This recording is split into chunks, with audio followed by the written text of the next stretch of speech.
Welcome to another episode of Threads of Enlightenment. As usual, you guys know this is one of my favorite spaces right here. I want to take the time and honor the guests because I know they're coming with a couple of things that I deem very, very expensive. One is their time. Time, 24 hours, is given to every man and woman on this planet. How we utilize that, how we respect time, how we honor time will tell me volumes about you. The other is the journey. The journey housed power, it housed pain, it housed victory because it made the individual who they are today. And that is powerful. And so we want to thank and honor Nick for coming and share both of these precious things with us so that we can be able to become a little wiser while we are here on this planet. Nick, I want to thank you so much for coming to President Enlightenment. And I love your energy. I love this opportunity. Thank you so much for giving me the opportunity to share some of what I've learned over the last 10 years. Yeah, I cannot wait because, as I said, I've been reading your book. I purchased your book, and I've been loving it. So tell the people, how do you serve? Because I tell them, and I've been educating them, and I try to get them to hurry up and come our way, Nick, is to become a servant. How do you serve mankind from where you are today?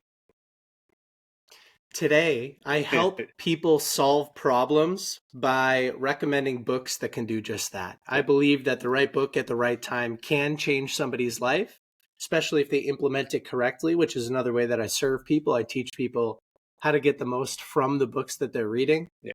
But that's what I love, man. My life changed after reading a couple of good books, and I've heard Evan Carmichael say that your purpose comes from your pain. Yes. Books helped me overcome a lot of pain, and now I help people get connected with the right books so that they can overcome pain as well. And I love that. I actually saw that as one of your catchphrases, and I loved it. And another about reality, and we're going to talk about that.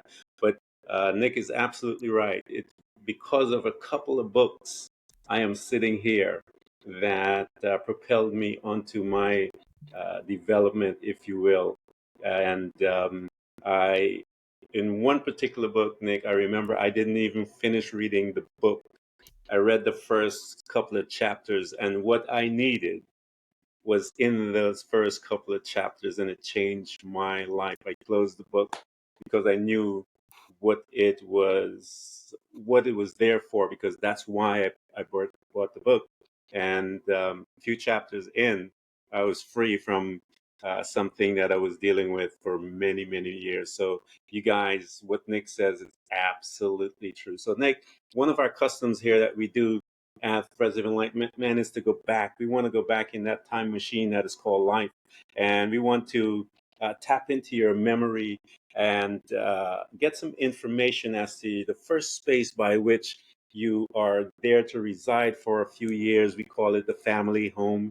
And then we will move through and head into college or wherever, but we move out of work and so forth. But invite us to that beautiful space called the family. What was that like as a young man growing up? I had the best family life imaginable. When you think of that white picket fence household, that's exactly what my parents gave to us. So, two loving parents. I was the oldest of four boys. We were always very competitive because we were all very close in age. It was like one, two, three, skip a year, four. Yeah. So there was a lot of competition in the household. But my parents were loving unconditionally. Yeah. They were accepting in every way imaginable. They gave us all the opportunities that we wanted to pursue. They supported us in the sports that we wanted to play or the academic choices that we wanted to make. And so when I think about what I'd like to recreate for myself as I start a family in the next couple of years, it's replicating exactly what they gave to us. I have a lot of wonderful memories of eating dinner every night at the dinner table with both of my parents, taking small family vacations, driving around the New England area over here in the US. And man, it was such a wonderful childhood. So as an individual within the American dream, as they say, because you mentioned the white picket fence, and so here you are as a child residing there. How was Nick maturing? What was his mindset within that framework, if you will, the American dream, the white picket fence, the family all together. What, how were you moving up? How were you growing as a young man? Well, I'll say that, and I apologize if you can hear Oh my no, dog that's barking in the that's just background. life, man. You know, that's all. This happens, man. Don't worry about it. It is, yeah. So I think there were sort of two things happening as I was growing in that period of time. Yeah. Number one was that I was still asleep at the wheel in a Hmm. lot of ways. I think that I was living under my potential. I was constantly insecure. I was focused way too much on what other people in school environments thought of me. I was not the best communicator. And Nick, so, let me ask you a I would, question right there. Let me interrupt you right there.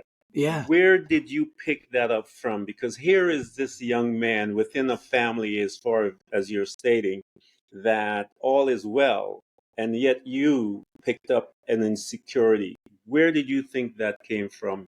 And do you recollect where you think, a couple of incidents that you could see that caused that? Because the reason why I'm stopping to ask that, because that's going to govern a great deal of your life. Those are the things that, yes. so where did you pick that up and call it your own, if you will?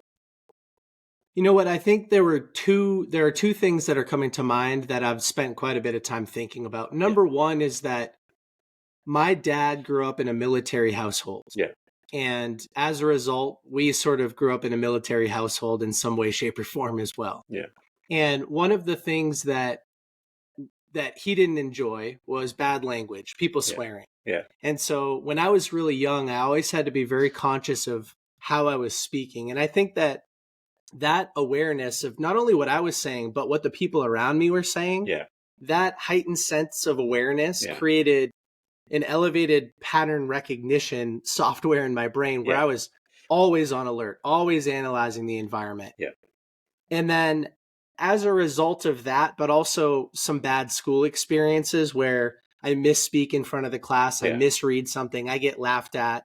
I think I realized that, hey, it's better to avoid speaking. yeah, And as a result, I didn't develop the skill, but it's better to avoid speaking than saying something wrong yeah, and getting criticized for it. And by the way, I now love that enhanced sense of pattern recognition and awareness that I have today. yeah, And it's allowed me to develop my ability to speak faster and yeah, more efficiently.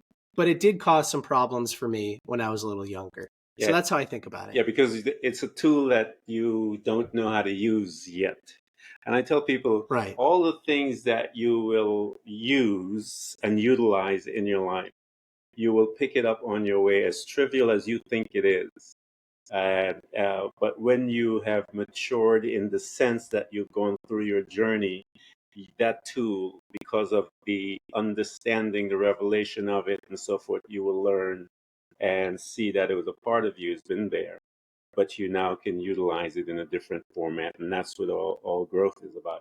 So here you are, you're moving through. You've had a few issues within the school system, which we all do. We have some issues within high school. I can give you a list of mine as well. And you are looking to your life. Most of us, we don't really pay attention to that stuff. But mom and dad will always be there reminding you that you're going to be heading either to school or work. Which direction did you pick, Nick, and why did you pick that? I grew up in sort of an I would say like a middle to middle upper class suburban area outside of Boston, Massachusetts. Yeah, And in my high school graduating class of 300, I would say my guess 250, maybe 275 kids went to college. So yeah, it wasn't even an option. It yeah, was an expectation, yeah, not forced by my parents, but more from the school system. I mean, yeah, my dad didn't go to college. My mom only went for 2 years. So it's not like they were saying follow in my footsteps. I think it was the only option. I mean, yeah, I took AP classes in high school, even though I wasn't a good student, which are essentially college prep yeah, programs, hmm, which is so strange to think about. yeah, So I decided to go to college and I didn't understand money very well at that time. yeah, So out of the 6 or 7 colleges I applied to, I went to the only one that didn't give me any type of academic scholarship or sports scholarship Yeah. or grant or anything like that. So yeah, it was a funny decision now thinking back on it. And making that decision, once you got there, what was the pull towards that degree or that space of study? What was it that you said? And it's usually sometimes something very benign, conversation with someone or whatever, a thought comes or a book you read and you go, and you head that direction. What was your, um, that thing that pushed you into that direction that you chose? Two things. One, both of my parents worked somewhere in the world of business. So my Yeah, mom worked in retail management in a leadership management yeah, position, and my dad was in athletic footwear and apparel sales. And yeah, so he was an independent sales rep, but worked in the business space.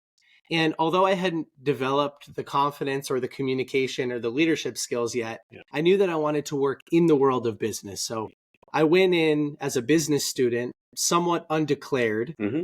because there were eight or nine different business options that you could focus on, like Yeah, management or leadership or whatever. And the other thing was that I was very competitive in high school as far as sports were concerned. yeah, So I was football player, captain of the wrestling team, and I knew that business was a great way to exercise my desire for competition, but other areas of study weren't going to suit that, right? yeah. So I think those two things pushed me in the direction of business. Yeah, I always tell people get your kids into athletics, whatever format it is. It doesn't matter because the thing about an athlete is that the mind is being trained.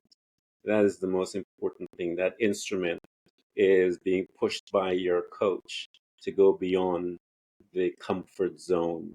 And when you get into the race, you're also being pushed beyond pain. So you're having this dance between the body being in pain and pushing beyond that and breaking through, Hmm. because that process will help you within your, as they say, their personal development, their self-help. You'll recognize it as you move through, and it's very important to get into some type of um, sports, because you are also incorporating a couple of things, critical thinking skills, all kinds of stuff in split seconds decision that is happening on that wherever you're at, that is so powerful that will move you through life. So here you are, I you're think this so too. jock, man. You're hanging out. You weren't doing it for the girls though. You were just a jock, right? Having a blast with the boys. You got the business sense and idea sitting within you. Now, how was Nick in that? How was he growing up feeling there, man? You were doing the things that you would think you were right. Where were you when you were quiet, when there is no one, when it's just you? What was happening with you? Well, in early I will say this. Although I did struggle with anxiety in public situations, Yes. I have never dealt with anxiety or any type of depression by myself Yeah. in solitude or anything like that. But I always found a way to keep myself busy, and I think Yeah. that's one solution. Yeah. So in early college, what happened to me was that I showed up and it was an opportunity to sort of reinvent myself, Yeah. right? In high school, although I was the jock stereotype, you're right, it was sort of for the boys, and I was Yeah. very comfortable hanging out with my friends. But the minute you put me in front of other students, Hmm. people that I didn't know, teachers, Yeah. like people of authority, I would shrink down and become really insecure. But college was an opportunity to start to reinvent that. And I think I overcorrected quite a bit. Yeah. So I went from shy, insecure type jock to like very loud, boisterous, wanting to be the center of attention Yeah. type jock. And it was driven from insecurity. Yeah. Like, if you're not paying attention to me, then why am I even here? Yeah. All eyes have to be on me. And again, oftentimes at the expense of the people around me, making Yeah. jokes about people, that type of thing. And so, it was an overcorrection, I think, pretty fast. Yeah. I mean, we all recognize certain things and we try with the limited knowledge that we have to make those adjustments. But I always say to folks that when we make a decision, there are two parts of us that we're going to make a decision from. We call it the conscious mind and the subconscious mind. And I tell people that they are meditating all day long. You just don't know it. And there's science and all those things to prove that, because the human being is designed, it's a meditator. And so thoughts are rolling in your head all day long. What you are meditating, you are becoming, and you don't even know it because you're not paying attention. So here you are, Nick, because I'm curious as to when did the self-help piece starts to creep inside your life. There's this young guy, he's doing his thing, he's just moving through life and so forth. And you are in the school, you're gaining the athlete, overcorrecting, you notice a few things. As you are moving further out into your life, what started to happen to you? Because I'm curious, Mike, Nick, as I said, I want to know, when did the the progression towards self-development began?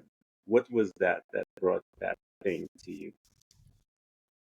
It's funny, I keep answering like this, but there were sort of two steps that are coming to mind. Yeah. So this number 2, for some reason, is relevant today. Step number 1, I decided to run my own house painting business when I was in college, and I did that for 2 summers. Yeah.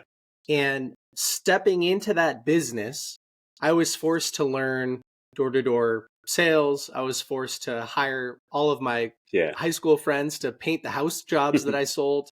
I had to learn negotiation, persuasion, better communication. I had to lead these people. I had to learn finance and money management. Yeah. And that exposed a lot of gaps. Yeah. Because there were about 10 students, both summers, at my university that participated in this program that would help you start your business. Yeah. And out of the 10, both summers, I was the lowest performer. Wow. Now, I was doing more than the average student, learning these skills, embracing discomfort, etc. Yeah. But I was doing less than my peer group. Yeah. And so I think it exposed a lot of opportunities for improvement. Yeah. Number 2, I took an internship going into my senior year of college at a local software company. And I tell this story in the book a little bit, but I didn't want to run a house painting business again. I wanted to get some experience working for somebody else because, again, I was the lowest performer out of the 10 students both summers. Yeah. And I realized I need some experience working in somebody else's business if I'm ever going to effectively run my own. I definitely had that realization that I needed to learn from some other people. Yeah. I'm not that guy yet. Yeah. And so as I started this internship, what's funny is that my boss at the time, Kyle, he definitely recognized some unfulfilled potential in me. Yeah. And he strongly suggested that I start listening to business podcasts on my commute. Now, he introduced me to them on some local trips, but he said, listen, Nick, you're driving in the car an hour each way, 5 days a week, 10 hours in the car. And listening to the same song for the 300th time isn't going to get you closer to where you want to be in life, but the right podcast might. Yeah. Now, if I hadn't failed so spectacularly 2 summers in a row running my own business, I don't know if I would have been open to receive that message, but I definitely said, yeah, you're right, Kyle. I have some room for improvement here. So I started listening to shows, and that's when I fell in love with personal development, like right off the bat. Yeah. It helped me because I took similar advice because I traveled so much, and I listened to the guys before the guys that you were listening to, Earl Nightingale and some of the old boys, that I would carry these cassette tapes and put it in the car for hours when I'm doing all these things. And these stories that house such power and wisdom changed my life. Anthony also, when NLP came on the scene, I utilized that within my business also as well, and saw it propelled me and moved me through my business and also my life. So you got a chance to start digesting, if you will. And I tell people this, and I tell them, I said, pay attention to your opportunities when people come to you. Because I tell them, I said, some person will present in your life for purposes. If you are not aware of it, you will miss it. And you may get a chance again, but it'll probably be a little further down because of your pride or whatever is it. But here you were ready, Nick. And um, I give this example to people. I grew up in the church. Jesus said, "Those who have ears, let them hear." That means that there's another set of ears that we have that one has to listen with. But it also begs that the listener has a responsibility to hear. And if you don't hear, you'll miss it. So your boss comes, Kyle shows up. He spoke some words.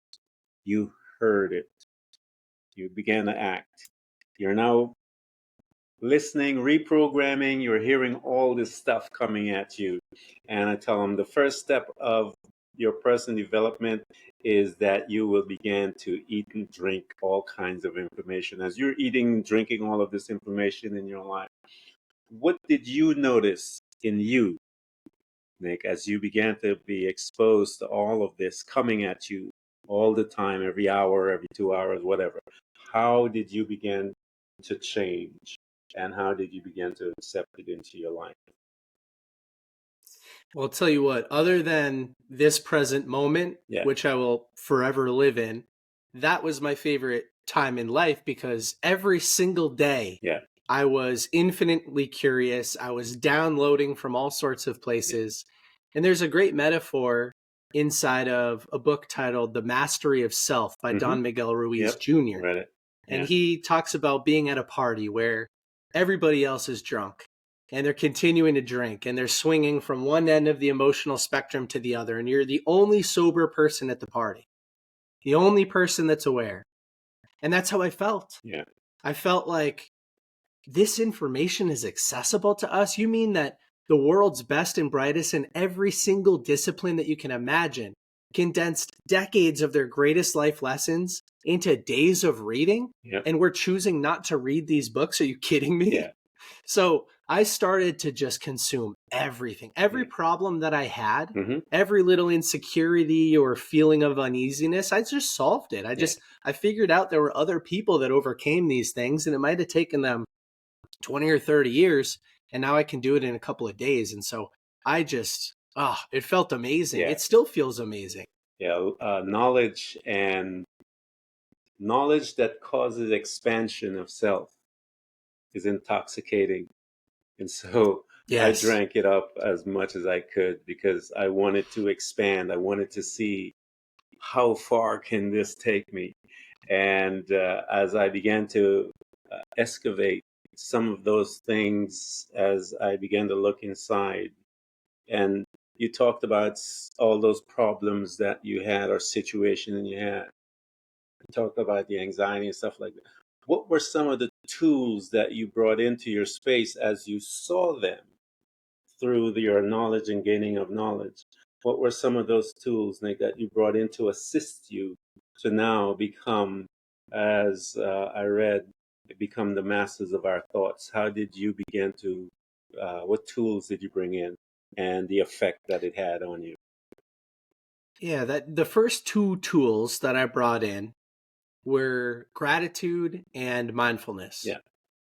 So I started to journal 3 things that I was grateful for every single day. Yeah. And sometimes that would be as little as just writing 3 words. Sometimes I would write paragraphs about each one. But as I started to focus on gratitude as the input, I started to become happier and more grateful as the output, obviously. Yeah.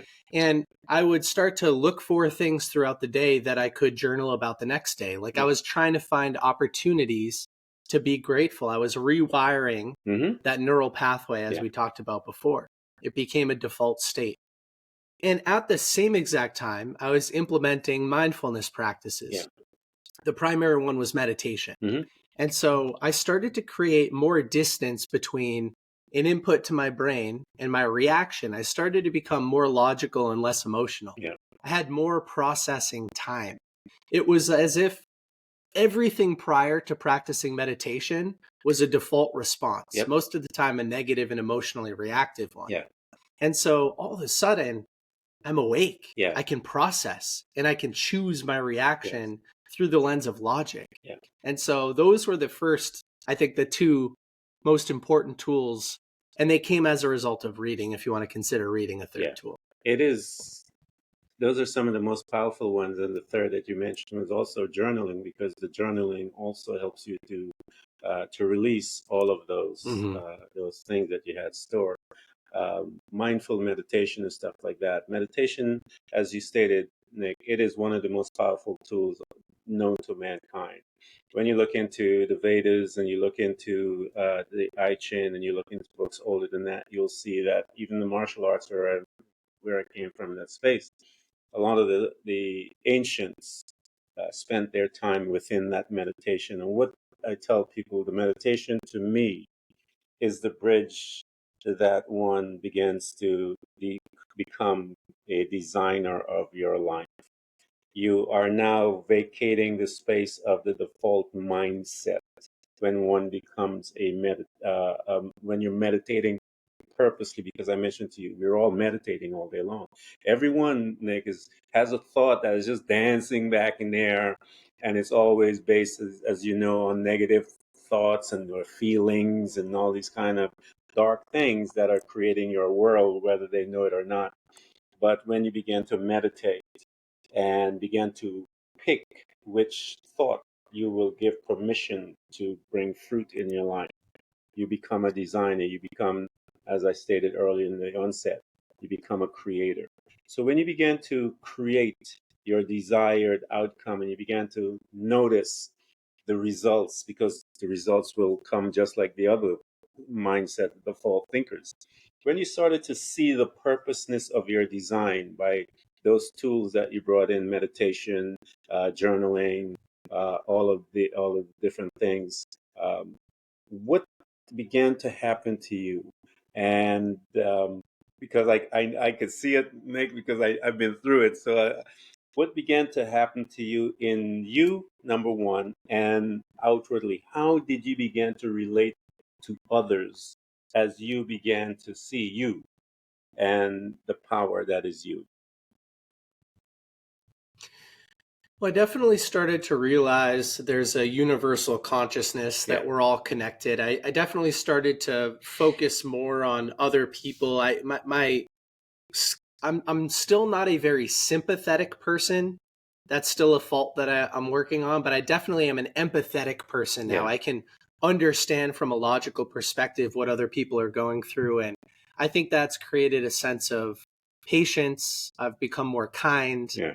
And I mean, overall, I've developed more of a sense of fulfillment, Yeah. and I enjoy the passage of time. Yeah.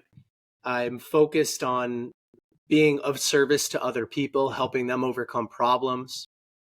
And that's why I just love this space of personal development and podcasting and books, because there's so much good that you can do by connecting people with these resources. I love your niche. It's absolutely. I'm jealous that I didn't, but I'm glad you thought about it, because it's absolutely one of the most powerful niches I've ever seen or made aware of. The tools of the books, the power within. As I said, I know it worked for me, and I know, and those that are listening, to my listeners, I always tell you. And Nick has a book, and Rise of the Readers, and I actually just bought it, and I've been reading it. And I want you guys to buy it, because you will learn. And Nick and I are not finished yet, because I want to talk to him for a few things. But I wanted to mention it to you guys that you know how I feel about authors. When you are reading their books, make sure that you are putting yourself in the right state to receive the information. And that is when you bring yourself into that theta state, when you are relaxed. Get your coffee, get your tea, get your space, read, and the words have power. They have the ability to leap from the pages, jump into your being, and create a new you. Here you are, Nick. You are drinking, you're dancing in the knowledge of personal development, and you're watching the growth. You're becoming change, as you said. You're learning, you've become more patient. You're watching all the dances, and you're seeing the others. as you began, because I believe this is what the journey is designed to do. I believe the wisdom, as you said, and the books that are there, all of these collection of wisdom is there for us to go in, dance within it, extract the information, bring it into our space, see which fits us. Because you got to listen to all these guys, but now you have to put it into you and metamorph it, change it to become something different. As you are gaining all this knowledge, Nick, because you're now going to start seeing, hey, this needs, I should have tweaked, I would tweak here, tweak it. What started to happen to you as you're looking, drinking, partaking of all of this wisdom, knowledge, information, insights on a daily basis as they deposit in you? How did you begin to look at it and say, I would do this? How did you start noticing those things? Yeah, it's important to remember that we all have agency and Yeah. we all have control over what we choose to internalize, organize, implement, and put into action. Mm-hmm. And so, I mean, I over time, I sometimes I even read intentionally diverse perspectives on a Yeah. subject or people that I don't necessarily agree with, so I can understand more of why they think the way they think. Yeah. And I don't have to implement or internalize any of it if I Yeah. don't want to, Mm-hmm. but sometimes you'll be surprised. And so I've become a more diverse thinker. Yeah. I'm more curious from a diversity perspective. I'm willing to listen and learn from anybody on this planet Yeah.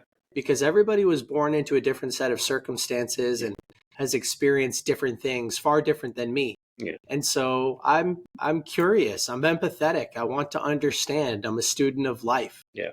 And I'll read one book and take just a few things and read the next book and take 100 things and then subtract some. And it's Yeah. always a game of changing and updating and uploading and upgrading and downloading. Yeah. And it's a lot of fun. I think if somebody chooses to internalize a piece of information and put it into action, I think that's the most powerful Yeah. thing that we can do. Napoleon Hill said, "Action is the real Yeah. measure of intelligence." Yes. And so that's the lens through which I'm looking at things today. Is what do I want to take action on? Yeah. What do I want to actually manifest and create and hold in my hands? Yeah. It's powerful stuff. One of my favorite authors as well. And I think I have almost everything on what he had done. And I think there's one book that he wrote that they had discontinued it. It took me years, Nick, to find that book, and I found it, and I still have it. I think I gave it to my son as a present for him to read. But those guys, again, the knowledge, the information, Napoleon Hill, I remember reading a book, and he had a phrase in one of his books that I read that freed me from so many things, that we become godlike by the way we manage our thoughts. When he said that, when I read that, because at the time I was going through a breakup and this girl was gone and my whole life was a mess. And I read that and I was like, oh, okay. And that was it, man. Changed my life personally, but also professionally within my workspace, because at the time I was a director. Changed everything from that little book I was reading in the parking lot for a 20-minute break.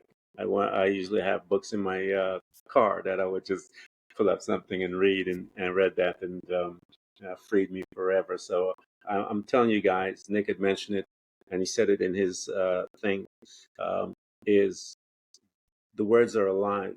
Words are alive, man. It's when it comes inside of you, it's there for a purpose. It's there to educate you, bring you.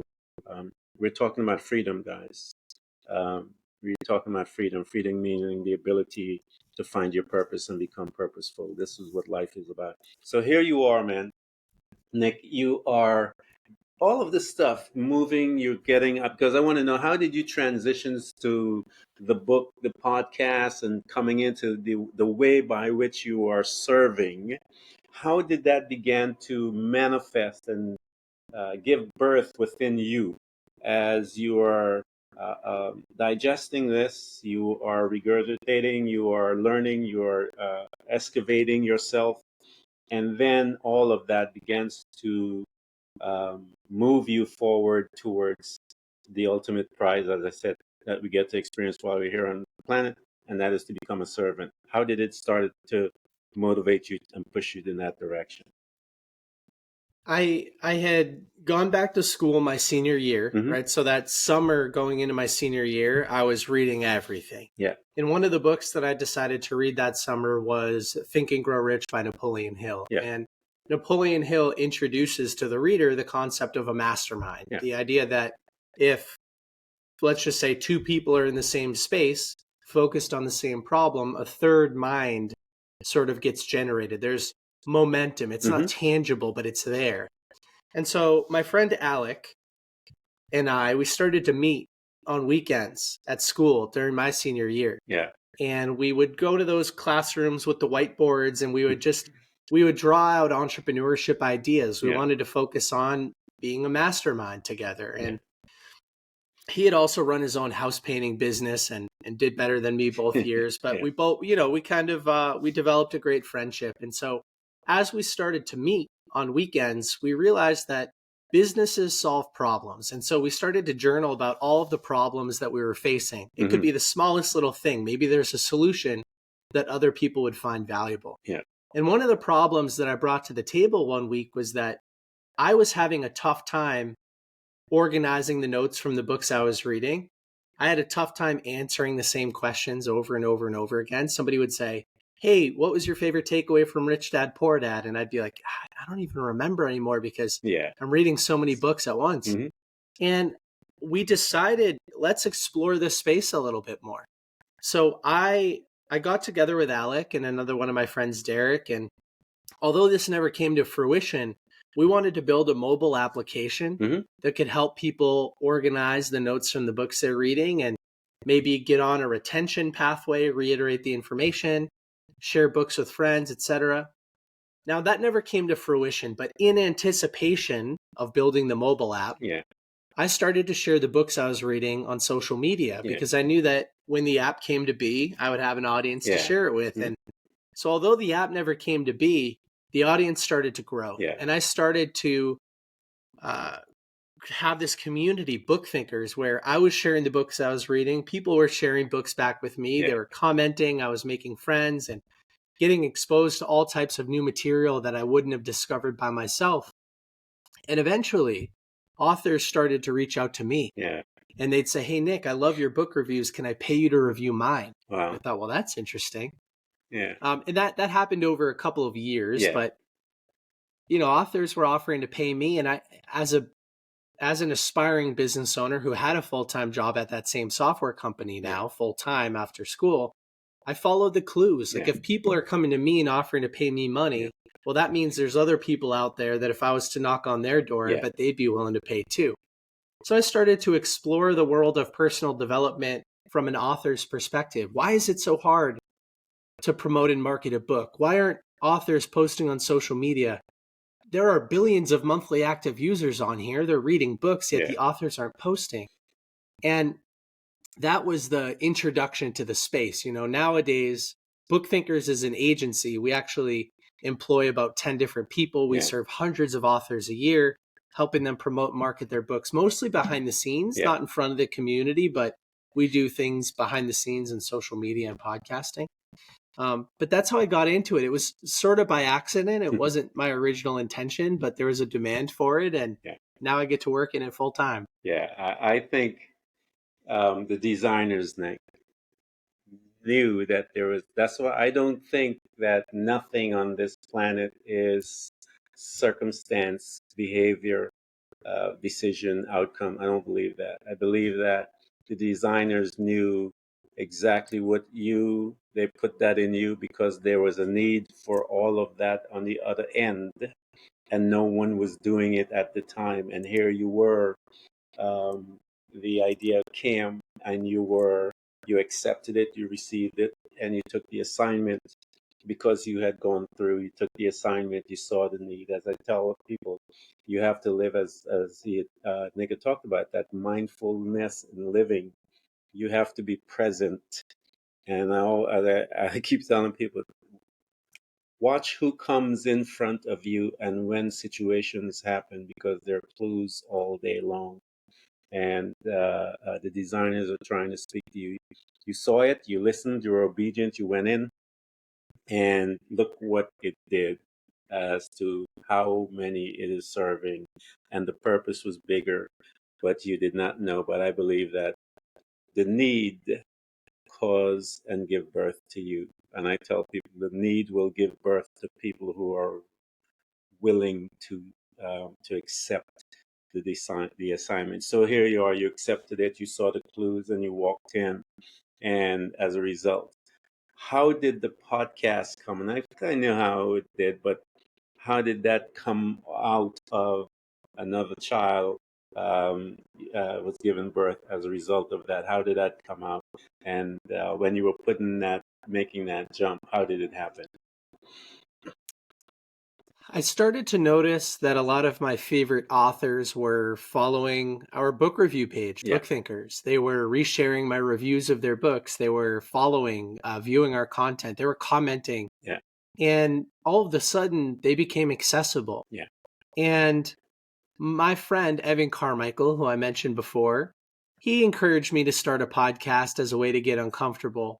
But I also had this idea of, hey, listen, I've got all these follow-up questions after reading these books, and I want to ask the author. Yeah. Maybe I'll just press record and also share these conversations with my audience. So very quickly, I went after some of my favorite authors, and I was fortunate enough to have them on the show.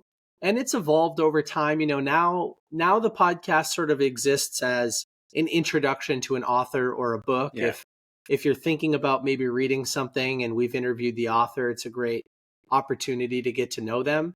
But at the beginning, it started as, hey, I want to have a follow-up conversation with the author about some of these concepts because I have questions. Yeah. So we still do a little bit of that, but it's a healthy combination of both these days. Yeah. All you guys that have been listening to this conversation, now I'm going to turn to Nick, and I want to take us into couple of principles within the book, if you will, we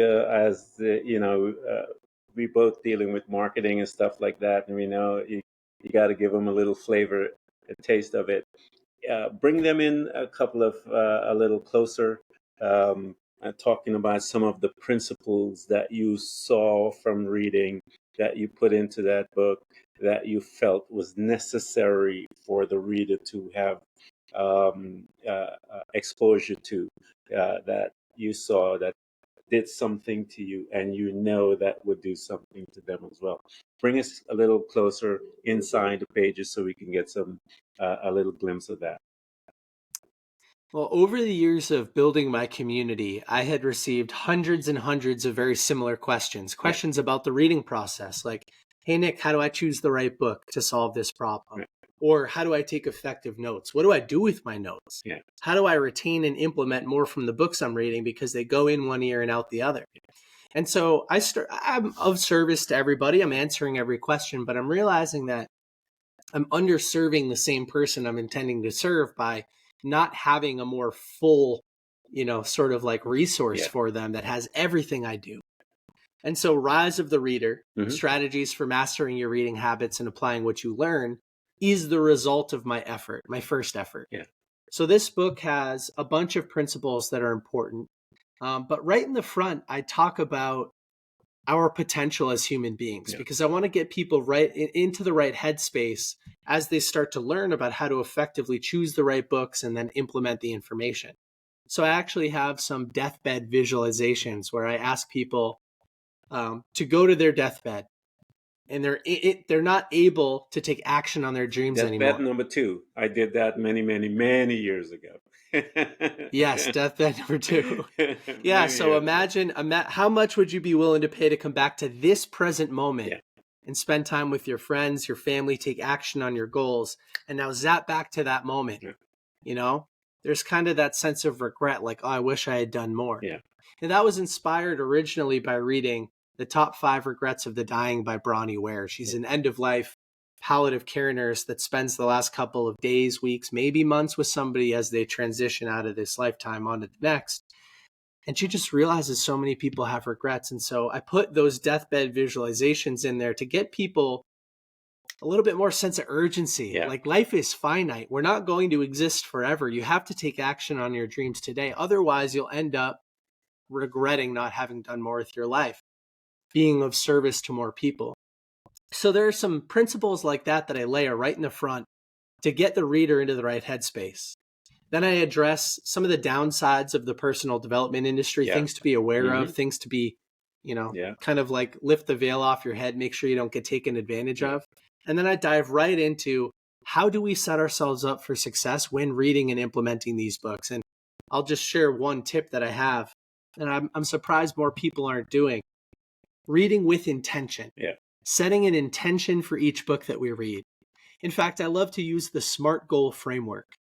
So SMART is an acronym for anybody that's not familiar with it that stands for specific, measurable, attainable, relevant, meaning we're emotionally connected to it, and time bound. We give ourselves a deadline to take action.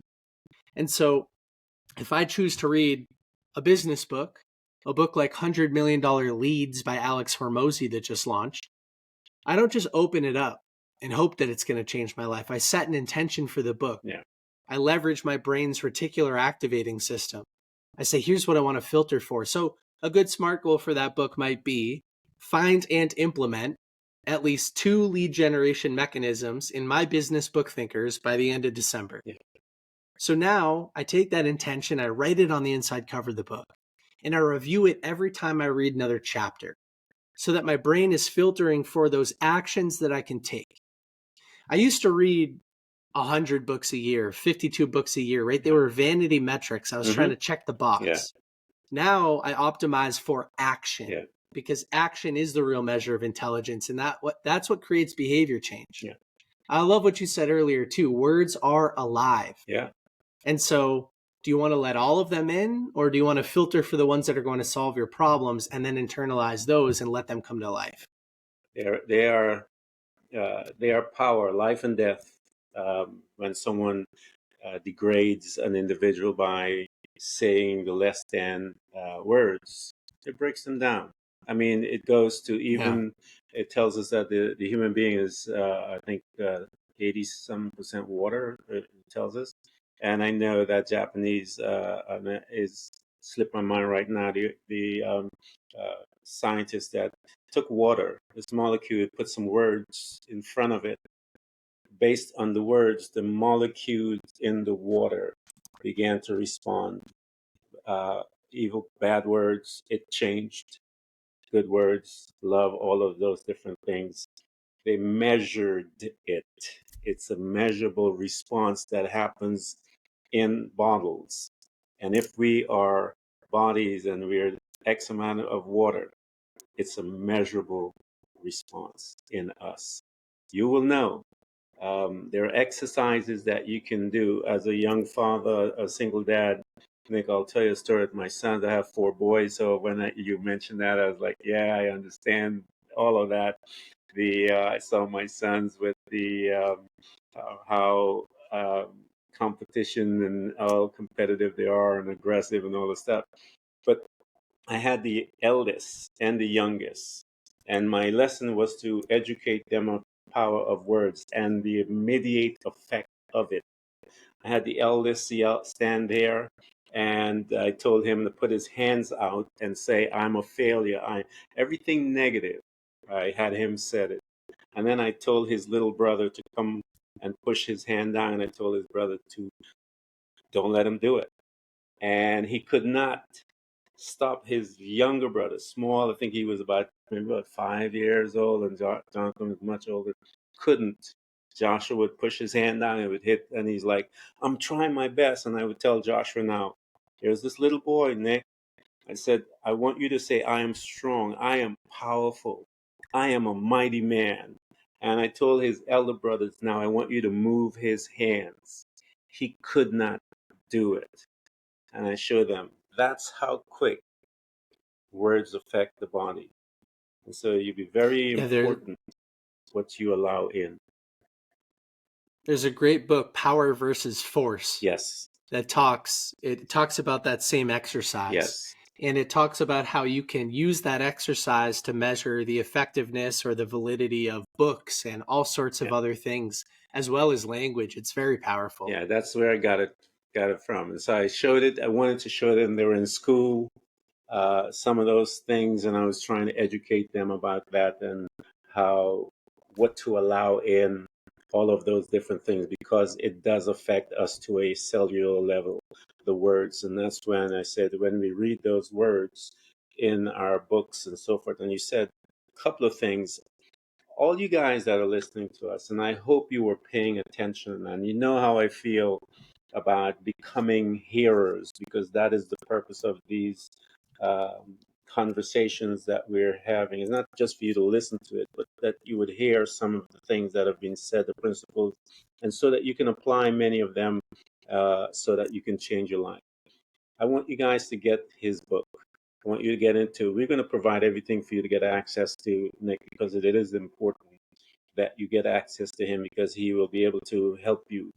Um, if you see him, and you'll see there's, and I went and checked a couple of their podcasts, and I love the books all over the place. I was like, yeah, I love it. I was just having a good time. But his space is designed purposely to help you. He talked about gratitude, one of the most powerful things you'll ever do in your life. Gratitude will begin to reprogram your thoughts on a daily basis. We're talking about shifting from negative mindset. Gratitude is the beginning. When you do that and you incorporate meditation, when you are doing journaling, when you're doing all of these tools in your life, you will change. I have someone that has been here for a little while. He has danced amongst the industry of self development. He knows the ones that are real, and we know the ones that are not, that are just in it for the money. I got someone, guys. I'm going to provide everything for you guys to reach him. You got to reach him. Holidays are coming. You need to get it for your friends, get it for family, get moving, get into his space, and listen to his podcast. These guys are talking about many things I saw there that is necessary for the space of personal development. This young man will get you there.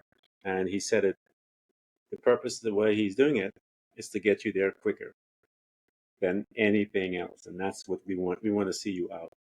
Nick, this has been some good stuff.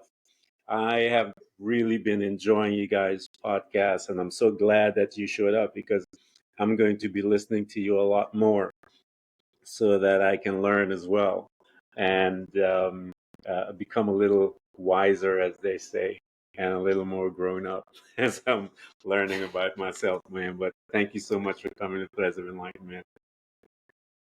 Thank you so much, Ken. You're an amazing host, and I had a really good conversation. I've been on a lot of interviews on this book promotion tour, Yeah. but we touched subjects that I haven't even come close to yet. So this is a lot of fun and different and good. Oh man, thank you so much. I had a blast and I love it. And this is my platform, because the reason why I bring people like yourself and others. I believe the human spirit is the strongest force on this planet. I don't think there's nothing that can keep it down unless we allow it to be kept down. I don't think depression, I don't think you give it any name. I've spoken to people on cancer, diseases, all kinds of stuff that have designed, take control of their thoughts and not allow the physicians to dictate what they took control and get their healing, all kinds of stuff. It is what you allow to happen to you, and that's it. And Nick and his team will assist you and give you the tools, the books that they will know from locating you, from questions that they'll ask you, so that they can guide you into the other aspect, the back end, as they say, so you can obtain your freedom. There's nothing like being free, man. Again, Nick, thank you so much. Thank you. All right. It wasn't